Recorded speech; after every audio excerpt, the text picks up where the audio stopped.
और इस बीच बीजेपी के कद्दावर नेता और केंद्रीय मंत्री गिरिराज सिंह ने सीएम नीतीश कुमार पर जमकर निशाना साधा। उन्होंने कहा कि नीतीश कुमार का पतन होना तय है।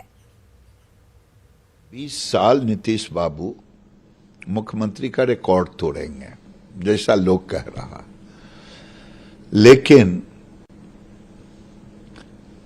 ये ऐसे मुख्यमंत्री हैं जो अमरलता हैं, कोई वृक्ष नहीं बन पाए। मुख्यमंत्री तो बने रहे, लोग पूछते हैं क्या खासियत है, हमके वही खासियत है जो अमरलता में है। वो जिस पेड़ पे चढ़ता है उसका पत्ता ढक जाता है, ये वो हरा भरा पीला दिखता है। और अभी कंपटीशन इनका हो गया है भतीजा से, क्योंकि सत्ता की चाबी अब उसके हाथ में चला गया है। तो वो 10 बोला, ये 20 बोले, 30 बोले। याद रखें, एक एक पाई का हिसाब जनता को देना पड़ेगा। ब्लू प्रिंट आपने क्या बनाया है, या केवल जुबान से कंपटीशन में कह देना है 10 लाख वो कहा तो 20 लाख कह दें, 30 लाख कह दें।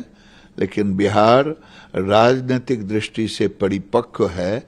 आप ब्लू प्रिंट भी राज्य की जनता के सामने रखें कि भतीजा चचा में कंपटीशन में ये रोजगार कैसे कैसे होगा।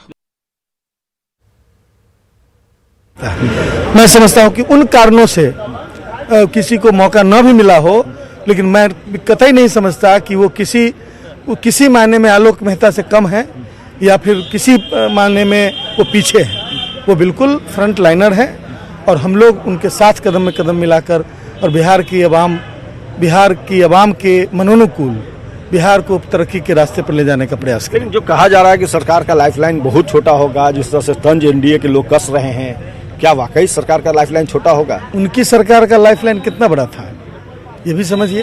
अभी 1.5 साल भी नहीं हुआ, 1.5 साल 1.25 साल। तो इसलिए ये सब टिप्पणी का कोई माने मतलब नहीं है। जनता जब बुला लेगी हम लोग वापस चले जाएंगे, जब जनता बढ़ा रही है हम लोग आगे हैं। एक आखिरी सवाल, इस महागठबंधन का असर 2024 के लोकसभा चुनाव और 2025 में जो विधानसभा चुनाव होना है, दोनों पे नजर आएगा? दोनों में सशक्त होगा ये महागठबंधन? मैंने पूरी बिहार की जनता के मन इच्छा के हिसाब से ये गठबंधन बना है, इसलिए नहीं होने का सवाल ही पैदा नहीं। चलिए, तो ये पूरे तौर पे आश्वस्त है कि जो सरकार है वो पूरी मजबूती के साथ चलेगी और जो आगामी लोकसभा चुनाव और विधानसभा चुनाव है 2024-25 में, उसमें महागठबंधन जो है वो नीतीश कुमार और तेजस्वी यादव के नेतृत्व में और मजबूत होगा, सशक्त होगा। कैमरा पर्सन सुबोध के साथ अमित कुमार, न्यूज 18 पटना।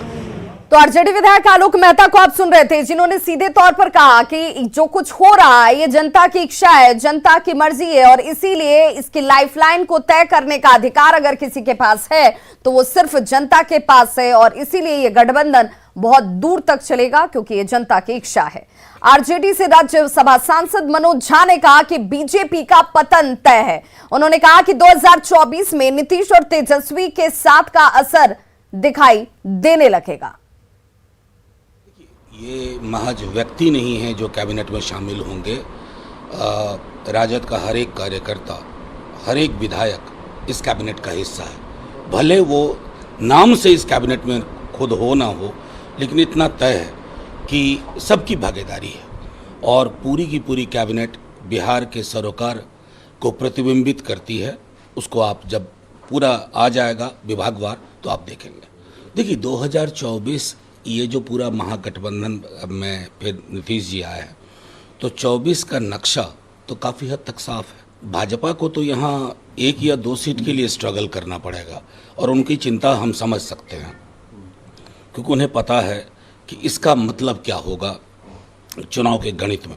ये तो कल मुझे लगा कि एक तरफ सीएम तेजस्वी जी दोनों जब साथ आए हैं तो 10 लाख के अलावा 20 लाख की बात हुई, जो तो ये पूरे देश के लिए नज़ीर होनी चाहिए और ख़ास तौर पर प्रधानमंत्री जी के लिए तो बिल्कुल होना चाहिए, क्योंकि कल पूरा देश टकटकी लगाकर उनकी ओर देख रहा था कि ये 2 करोड़ तो छोड़िए 25 लाख रोजगार भी अगर प्रतिवर्ष की बात करते तो युवाओं में एक जोश आता।